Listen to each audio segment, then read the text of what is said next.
Sveiki, jūs klausotės Tarp eilučių podcast'o, aš esu Lukrecija Marija ir šiandien noriu pakalbėti tema, su kuria susidurėme visi - stilius, mada, išvaizda, ar tai tik drabužiai, ar tik trendai, spalvos ir deriniai, o gal tai kur kas daugiau - apie savijautą, pasitikėjimą savimi, norą pritapti, o gal priešingai išsiskirti.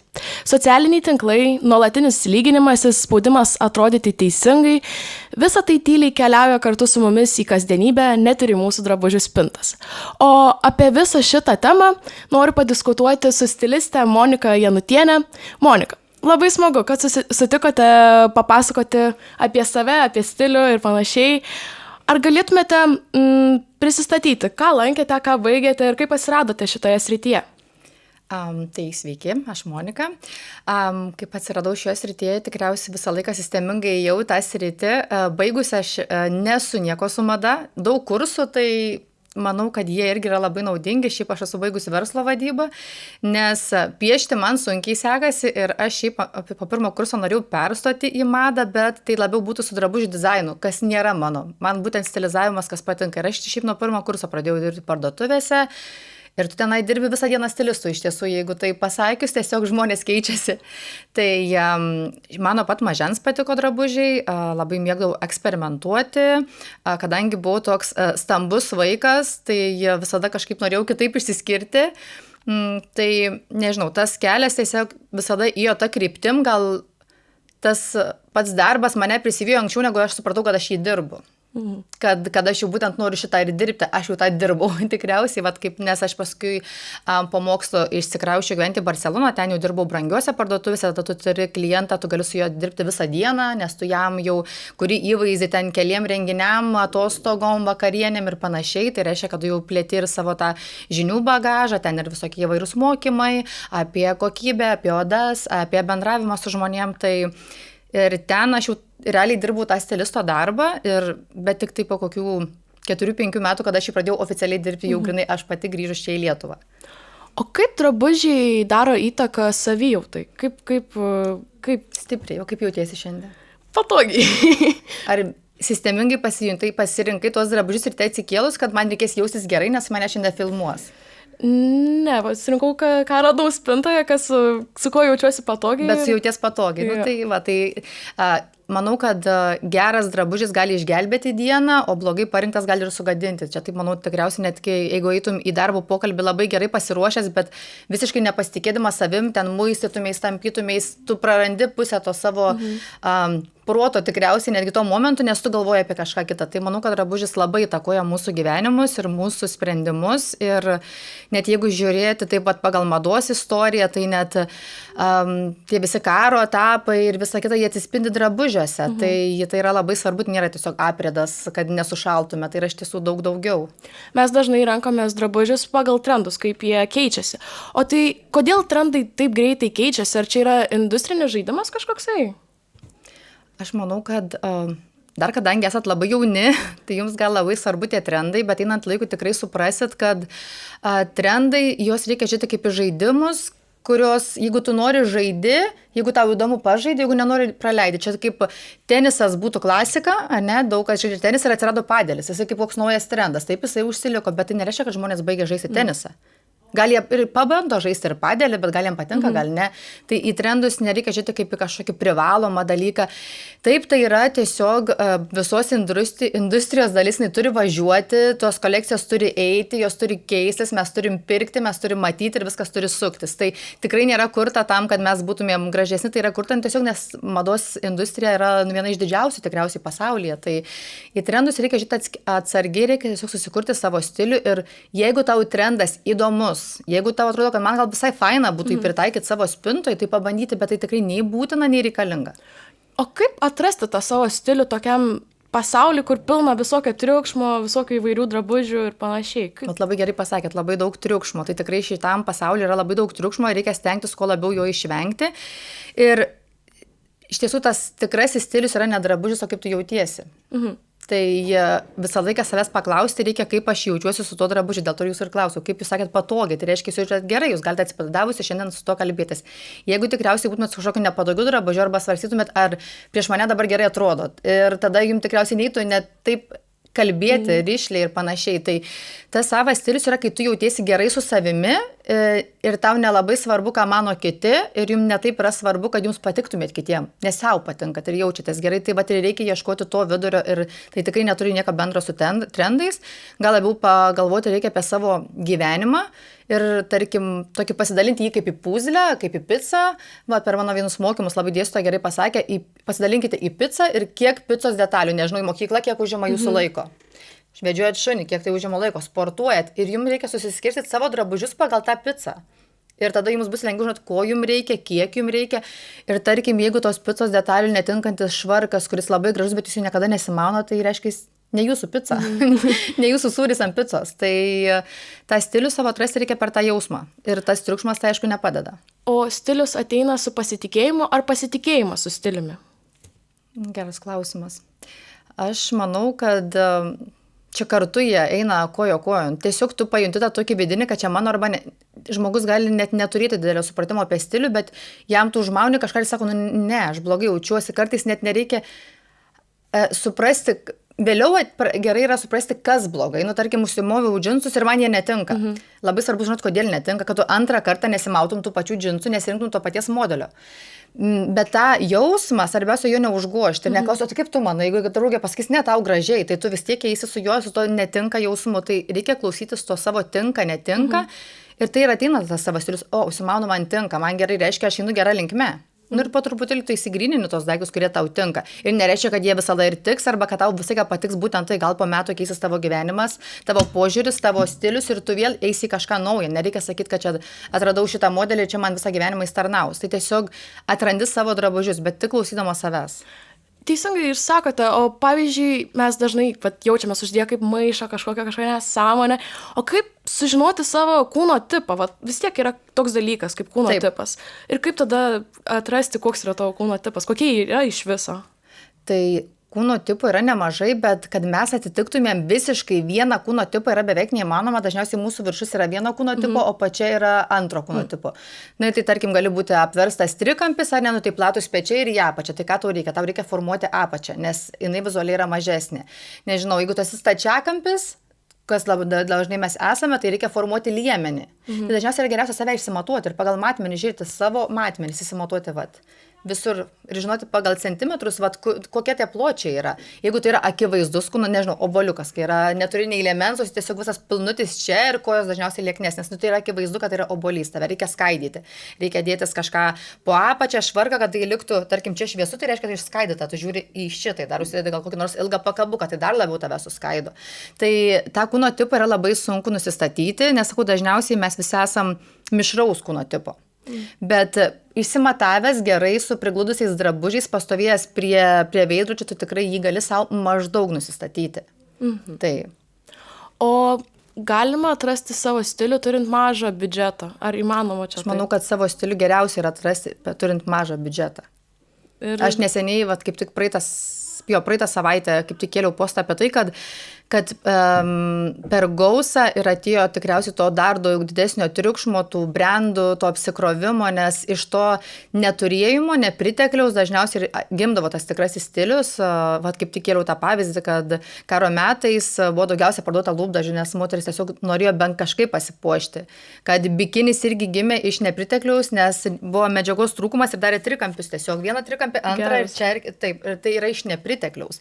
Kombinzonai atėjo irgi moteriški iš to, kad moteris, kai buvo karo metai, jos išėjo dirbti į visokios, vyrai išėjo kariauti, moteris išėjo dirbti į fabrikus ir panašiai, ir jos dirbo su vyriškais kombinzonais. Ir po to tie kombinzonai tapo ir moteriškų drabužių dalimi. Tai viskas atėjo dažniausiai iš to tokio nepritekliaus. Labai daug dalykų atėjo iš to. Tai galvoti, kad su mažu biudžetu, tai kaip tik tu eisi, nežinau, į Humaną, tu ten atsargiai žiūrėsi kiekvieną drabužį ir tu jį rasi kažkokio originalų, prisiderinsi kažkokį diržą, kažkokią mažą detalę, negu kad tu turėsi, nežinau, daug pinigų, nuvažiuosi, prisipirksi į Zarą, visko ir tu būsi toks apie nieką. O kur rasti jūs būtent šitą informaciją, kur faktus visokius dedate? Kur jūs viską keliate? Šiaip aš turiu savo Instagramą ir ten kartas nuo karto kažką vis keliu, tai yra Monika stilistė Monika Janutienė, ten galima mane rasti. O šitie visi faktai yra tiesiog iš mados istorijos, kadangi, kaip sakau, nesu baigus oficialių mokslų, bet aš kursus ne vienus esu baigusi, tie mano kursai trunka po pusę metų, tai ten yra tikrai daug informacijos ir man labiausiai įdomi yra mados istorija, pati ta kryptis, nes tada labiau supranti, iš kur, kas ir kaip ateina. Tai labai siūlau pasiekti visiems, jeigu įdomu su mada ir panašiai, o mes toliau einame su klausimais. Kokia yra didžiausia jaunimo klaida perkant drabužius? Ką jie daro ne taip? Šiaip apie jaunimą negalėčiau pasisakyti, nes aš su jaunimu nedirbu, su tik vienai klientei, vienos klientės dukrai dariusi spintos reviziją ir apsipirkimą, ir tai buvo tik dėl to, kad tai buvo tuo momentu artimesnė klientė, bet daugiau sakiau, niekada neapsiimsiu, dėl to, kad mums buvo blogai, viskas buvo gerai, bet tiesiog negalima jūsų įtakoti, jūs įtakoja TikTokas, Instagramas, Facebookas ir YouTube'as ir taip toliau. Pas mus dar, tarkim, aš Facebooką turėjau gal tik 12 klasėje jau, mus būdavo OneLT, tai ten dažniausiai tik tai veidą fotografuodavais, tai to įtakojimo buvo daug mažiau, tai buvo nebent žurnalai, filmai, muzikiniai klipai, bet tai yra vis tiek tokie pavieniai dalykai. Mes galėjom formuotis laisviau patys su savim, o jūs tiesiog negalite to daryti. Tai aš negaliu pasakyti, kokias jūs klaidas daro, jūs visi labai vienodi. Tai tikrai pastebėjau, jeigu, tarkim, ten plaukai vaikinų buvo sugarbanoti, tai jie visi ir eina. Jeigu jūs visos susilaižusios plaukus, tai ir visas eina kartu. Tai kad nebijokit išsiskirti, nes, tik išsiskirdamas atrandi tą savo stilių ir, tarkim, tie trendai, kaip ir sakau, nereikia siekti nei tų trendų, jeigu patinka, viskas gerai ir aš manau, kad gal dar jums ir nesinori taip daug galvoti apie tą savo stilius, ateis jums su metais, su pasirinktom studijų kryptim, tokiais visokiais kitokiais dalykais, bet tiesiog nebijokit būti kitokie. O ką geriau turėti, daug pigių ar geriau kelis kokybiškus drabužius? Tai vienareikšmiškai geriau yra kelis kokybiškus drabužius. O kaip išmokti protingai apsipirkti ir atrasti tus, kurie geri drabužiai, kokia kokybė turėtų? Reikia visą laiką žiūrėti į etiketę ir nesvarbu, ar jūs perkat Humanų už eurą. Kaip visą laiką sakau aš, kad, tarkim, mano spintų aš esu labai tokia mix and match, pas man yra daug second hando, daug vintažo, yra ir brangių drabužių, yra ir tikrai ir fast fashion drabužių. Bet aš visus jos myliu lygiai vienodai, jos prižiūri lygiai vienodai ir reikia visas žiūrėti etiketę. Visada žiūrėti etiketę. Tarkim, nežinau, jeigu švarkas be vilnos, iš tikriausiai čia nieko gero. Jeigu paltas be vilnos, taip apskritai nereikia jo pirkti. Tai visada žiūrėti etiketę, netgi fast fashion gali rasti drabužių su geresnė sudėtim. Second hand gali rasti su tobula sudėtim drabužių. Tai svarbiausia žiūrėti į sudėtį, kad tas drabužis turėtų iš savęs kažką. O kokie turėtų būti baziniai drabužiai spintose?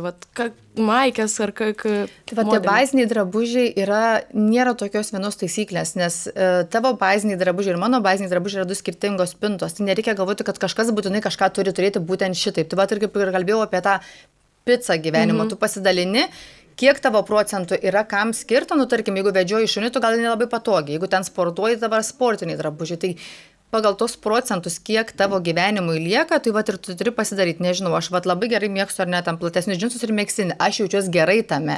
Jeigu tai atidaro didžiausią dalį mano gyvenimo, aš vaikštau šitaip, tai gal daugiau šitų drabužių man nereikia turėti. Nes aš galiu sakyti, ten turi turėti švarką, baltą maikę, bet gal tu švarko nenešioji ir tu neprivalai jo turėti. Tai tas baziniai drabužiai yra ta, kad tu labiausiai nešioji, su kuo jauties geriausiai, tai ir turi daugiausia būti jų tavo spintoje. Ne tai, kad aš ten nusipirkau 3 labai gražias sukneles, bet aš beveik niekur neinu su jom, bet jos labai fainos kabo spintui. Tau reikia tada šitų mėgsinių ir šitų džinsų, kad turėtum jų pasikeitimų ir nebūtų, kad neturi jų. Tai tie baziniai drabužiai, žinoma, ten yra dažniausiai mėgstiniai, maikės, kelnės, klasikinės, bet gal jų ir klasikinių kelnių dar nenešioja. Čia tie baziniai drabužiai yra jūsų labiausiai nešiojami ir geriausiai, su kuriais jaučiatės drabužiai. Tai tų daugiausiai jūsų spintui ir turi būti. Supratimas. O kodėl taip greitai nusibosta rūbai? Nusiperkam kažką, panešiojam kokius 3 kartus ir jau norim kažko naujo. Ar čia, kaip čia veikia? Kodėl taip yra, gal žinote? Tai gal labai perkat neapgalvotai. Nesakau, kad aš visai apgalvotai perku, aš tikrai esu ir daug perkanti, ir perparduodanti paskui, nes aš tiesiog mano visas gyvenimas sukasi aplidant drabužius, bet jeigu tu kažko labiau ieškai, aš pastebėjau, kad mano drabužiai, kurie man tikrai niekada neatsibos, aš labai retai jūs perparduodu, dažniausiai yra second hand rasti arba vintažinėse parduotuvėse rasti, nes jie yra išieškoti vienetiniai ir unikalūs. Tu antrą tokio nerasi. Niekada. Tai tą drabužį kaip ir reikia galvoti, su kiek drabužio aš jį galėčiau suderinti, kiek man išeitų skirtingų įvaizdžių su juo, kad jis neatsibostų, nes aišku, jeigu dėsies visą laiką, 3 dienas iš eilės šitą mėgsnius su džinsais, faktas, kad atsibos, bet jeigu tu jį dėsies šiandien su džinsais, gal ir tu dėsies prie tamprių, gal poryt dėsies jie prie sijono, kai tu matai, kiek jis tau gali duoti skirtingų įvaizdžių, kiek jisai gali skirtingai atrodyti visada, tai tau jis taip greit neatsibos, bet jeigu tu tiesiog baziškai pasiimsi jį ir užsidėsi, tai faktas, kad jis atsibos. Reikia žiūrėti, iš kiek pusių skirtingų tu gali tą drabužį panaudoti ir jį kitaip prie kažko prie kito priderinti. Nes jeigu tik prie vienų kelnių, dažniausiai geriau nepirkti. O kaip atskirti, kada yra ilgalaikė tendencija ar trendas, o kada trumpalaikė tendencija ir panašiai? Kaip? Tarkim, buvo čia karvės raštas praeitais metais. Karvės raštas nėra klasikinis raštas. Yra faktas, kad jisai ateis ir praeis. Geriau nepirkti, neinvestuoti į jį kažkokius labai brangius, kokybiškus, daiktus, nes tai bus labai laikina. Tai jeigu labai nori pabandyti tą karvės raštą, dabar jis jau išėjo, bet aš kalbu čia kaip apie tokį pavyzdį. Tai geriau tada kažkokį iš fast fashion, rankinę ar kažką nusipirkti, tiesiog nes jeigu patiko jums tas raštas, bet jis tikrai bus laikinas. Zebras, tigras, gyvatės raštas, jis yra amžina klasika ir jis visada madingas, visiškai nesvarbu, kada jūs dėsės. Gali būti vienais metais labiau matoma zebras arba kitais metais tigras, bet nereiškia, kad gyvatės raštas nėra nemadingas. Tai o tokios labai greitos, tarkim, čia buvo Barbės filmas ir Barbės ar ne buvo rožinė spalva visur, tai faktas, kad tai bus tik trumpalaikis dalykas. Kažkoks labai kažkokia ryški spalva, jinai bus trumpalaikė, bet žinoma, tą spalvą išskaidžius, tu gali paskui derinti su kitais drabužiais, neatrodys gal vis tiek gerai. Ten buvo pūkuotos tapkės, apskritai kažkokia tragedija, bet kažkam patiko. Tai matos, kad jis toksai šoką keliantis trumpalaikis. Buvo Crocs mada su visais tais aplink apdarytais dalykais. Tai irgi matos, kad tai yra trumpalaikis, toks net šoką keliantis kartais dalykas, labai ryškus, labai greit įsimenantis, bet jis labai greit ir praeis. O kaip žinoti, kokia mada ateis, kas bus, kaip... Tai yra mados tendencijos, tai yra, turi žiūrėti, kas ateina į fast fashion, tai jau yra ta tendencija labai senai atėjus. Kol jinai ateina pas mus į parduotuvės, jinai jau beveik būna dažniausiai kartais ir išėjusi. Tai dažniausiai yra dabar, tarkim, pavasario vasaros kolekcijas pažiūrėti jau tų grandų, kas vaikšto podiumuose. Tai tenais ir yra tos gairės, kas bus madinga. Tarkim, dabar jau galima matyti, kas bus madinga rudenį ir žiemą kitais metais. Tai ten yra tos tikros tendencijos, kurios faktas nebus, jos ten yra tokios ekspresyvios meno formos. Pas mus į parduotuvę nuguls sušvelninta forma, tarkim, ten dabar bus vėl labai madingi kutai, ten daug labai visokių gėlių raštų, ryškių spalvų, bet lygiai taip pat toliau yra madinga balta, juoda, pilka, jeigu tu tai mėgsti. Tiesiog tų tendencijų yra tiek daug, kad tikriausiai mes kiekvienas prisitaikytumėm savo ją skirtingą ir reikia nepamiršti, kad klasika visada madoj ir turėti savo stilių visada madoj ir nereikia tų tendencijų taip vaikytis. Jeigu, kaip sakau, patinka, pabandykit, prisitaikykit prie savo spintos, bet nekeiskit spintą dėl tendencijos. O kokį patarimą duotumėt jaunimui? Koks yra universalus patarimas apie stilių, madą ir... Kai išgirstat must to have, tai žinokit, kad must to have yra tik šilta striukė žiemą. Ir jeigu jums kas nors sako, kad jūs privalot kažką, tai jūs nieko neprivalot. Tai jūs privalot turėti šiltą striukę žiemą ir šiltus batus žiemą. Tai yra must to have, kad nesušalti. O visi kiti must to have yra visiškai apie nieką. Manau, tai yra dažniausiai šneka žmonės, kurie visiškai jokių žinių neturi arba neturi daugiau fantazijos, kaip tą reklamuojamą daiktą kažkaip įtaigiau parodyti. Tai šitą tikrai praleiskit. Antra, kai jums sako, kad jūs kažką turite išmesti, jūs neprivalot nieko išmesti, kad šitie jau baigėsi, šitie išmetam, jūs nieko neprivalot išmesti, tol kol jums patinka, kol jūs mokat suderinti, kol jums patogu, kol jau atliepia jūsų poreikius, tai jūs visada galite nešioti.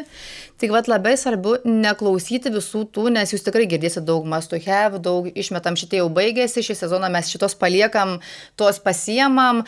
Tai čia yra tokia visiška nesąmonė, visiškas marketingas ir tiesiog neklausykit to, klausykit savęs, tol kol jums atrodo, kad tai yra man aktualu, man gražu, man faina, man viskas su to yra gerai, tai viskas ir yra gerai.